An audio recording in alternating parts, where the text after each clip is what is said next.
Muita gente está literalmente lixando seus próprios pneus sobre o asfalto sem perceber.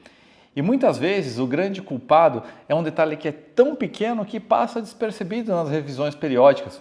Ou às vezes o detalhe que causa isso é um vício oculto que está presente na forma como a gente dirige ou na forma como a gente cuida do carro. Presta atenção nessa lista porque a gente foi muito além daquele mantenha os seus pneus sempre calibrados, que é, diga-se de passagem, um básico e fundamental que muita gente não faz.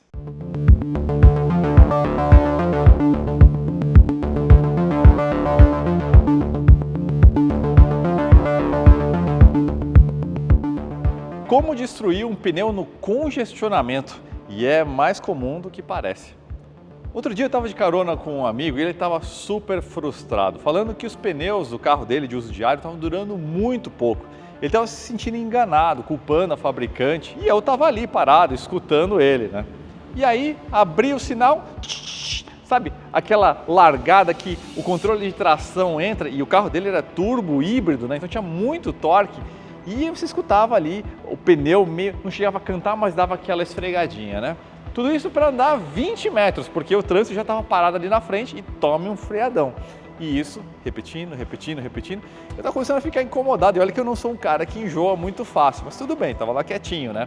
E aí, a cada faixa que abria o espacinho, o Verstappen via lá, metia a faixa e mudava de uma vez. 3 vezes por quarteirão, a 20, a 60 km por hora. Todo dia ele fazia isso, indo do Morumbi até a Zona Leste. 2 horas de trânsito para ir, 2 horas de trânsito para voltar. E aí eu tive que abrir o jogo com ele. E olha, não tem pneu desenvolvido pela NASA de alta durabilidade que vai durar com microagressões tão constantes todos os dias, 365 vezes por ano. É muita microagressão acontecendo com o pneu a todo momento. Aqui a gente tem o Ultra Contact, um pneu de alta durabilidade. Tem gente que passa muito dos 100 mil quilômetros com ele. Só que eu garanto que mesmo um pneu como esse não vai durar com um motorista guiando assim. Para vocês terem uma ideia, até nas rampas da garagem ele dirigia de uma forma desnecessária. Não chegava a cantar pneus, mas você se sentia... Sabe quando você ouve o pneu sendo arrastado? Totalmente desnecessário. Se você quer que o seu pneu dure mais, dirija com mais suavidade, especialmente essas saídas, essas frenagens, essas curvas na garagem.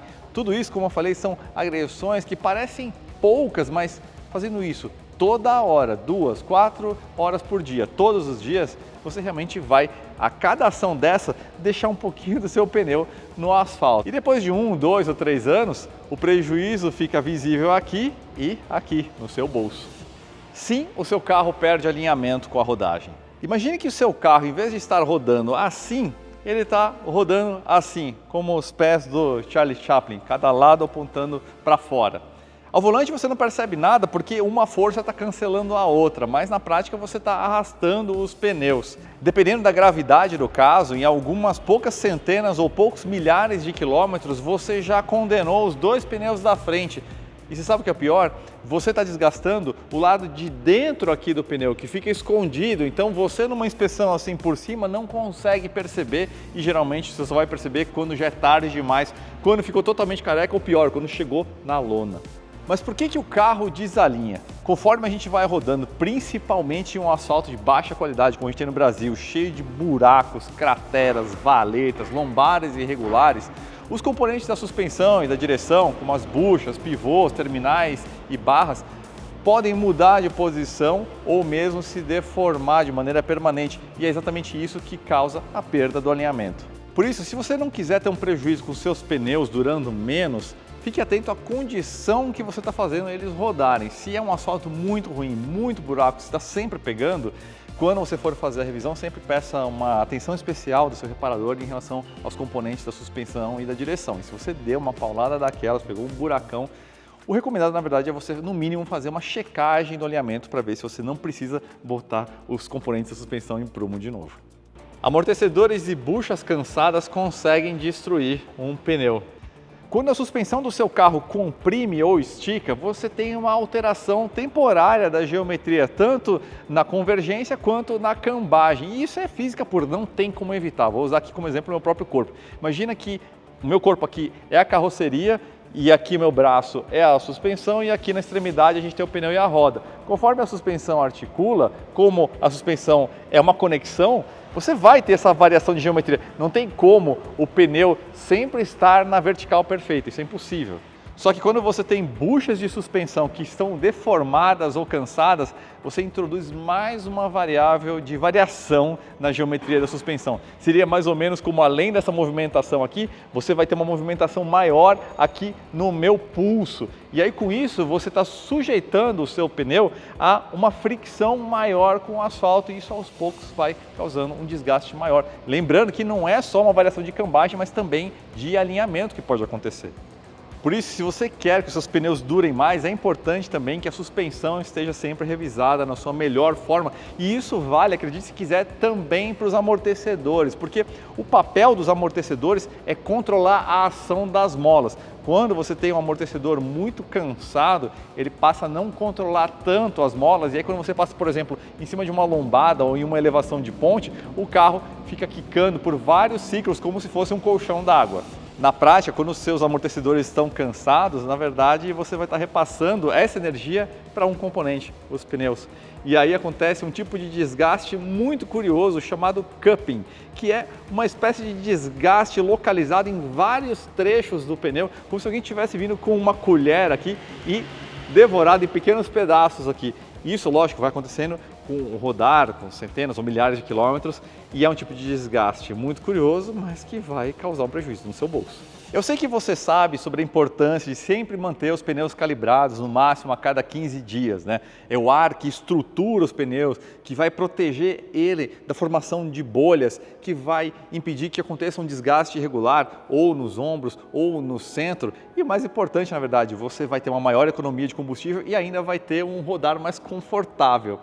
Essa informação mais conhecida, mas ironicamente é a mais ignorada, e você quer saber? É o principal segredo para você fazer um pneu como esse Continental Ultra Compact durar mais de 100 mil quilômetros. O que muita gente não sabe é que a pressão que você deve usar muda de acordo com a carga a bordo, e o carro explica isso para você. É uma etiqueta que está presente às vezes no quadro da porta, às vezes do lado de dentro do bocal do tanque, e lá especifica duas pressões, uma com carro vazio, que é basicamente com você a bordo, e a outra com carro carregado, com alguns passageiros e bagagem.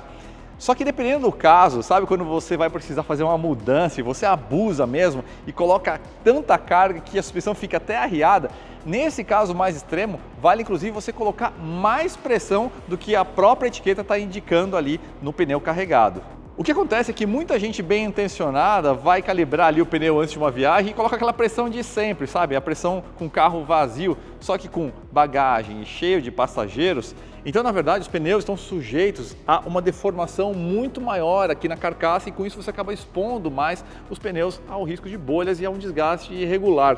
O ar, vale lembrar, é o que estrutura os pneus, então você precisa compensar com mais ar quando tem mais carga. Pneu velho geralmente apresenta uma borracha dura, ressecada e até com trincas. E o principal agente para esse envelhecimento e endurecimento do pneu são os raios UV do sol. Em um Ultra Compact como esse, a gente tem uma mistura bem complexa de borrachas naturais, sintéticas, óleos diversos, carbon black, sílica, plastificantes, dentre outros componentes têxteis inclusive. A radiação ultravioleta tem energia suficiente para romper ligações moleculares da borracha, principalmente aqui na superfície, e é isso que vai reduzindo a elasticidade do composto, exatamente como acontece com a nossa pele quando é muito agredida pelo sol. E aqui nesse Ultra Compact, exatamente como um protetor solar, a gente tem uma série de anti-ozonantes e antioxidantes para proteger a superfície e o composto desse pneu dessa agressão dos raios solares. Mas mesmo assim, se você tiver como deixar o seu carro não tão exposto ao sol quando você deixa ele no trabalho ou mesmo em casa, eu sei que para muita gente não dá, mas se você conseguir, você vai ajudar a aumentar a longevidade do seu pneu. Rodízio certo de pneus é preventivo, não corretivo. Carros de tração dianteira e traseira tendem a gastar mais os pneus no respectivo eixo de tração. E por isso que é importante você fazer o rodízio periódico dos pneus para você equalizar esse desgaste e no final você vai ter uma longevidade, uma durabilidade maior desses pneus. Só que tem algo a mais. O eixo dianteiro e o eixo traseiro possuem alinhamentos levemente diferentes, então mesmo um carro 4x4 também precisa fazer um alinhamento periódico. Só que o que acontece? Muita gente deixa para fazer o rodízio de pneus depois que você tem um desgaste meio visível, quando começa a acontecer um tipo de escamamento, coisa do tipo. Só que, caras, fazer isso é a mesma coisa que você esperar a sua pele ficar torrada e vermelha para você passar um protetor solar. Vai ajudar um pouco? Vai ajudar sem dúvida, mas grande parte do estrago já foi feito. O ideal é que você faça o rodízio de pneus a cada 5 ou no máximo 10 mil quilômetros, aproveitando para fazer um balanceamento que vai ajudar a compensar o desgaste natural dos pneus, né? Ou seja, a massa do pneu com o desgaste dele também vai se alterando, né? O jeito mais fácil, na verdade, é você casar com a troca de óleo do motor do seu carro, que aí não tem como você esquecer. No canal de YouTube do Flatout e no perfil da Continental, nós temos conteúdos orientando sobre como fazer o rodízio de acordo com o tipo de tração do seu veículo e o tipo de pneu que você tem no seu carro. Porque existem várias formas de fazer o rodízio de acordo com esses fatores. Tem forma de X, paralelo, cruzamento dianteiro, traseiro, então vale a pena você conferir.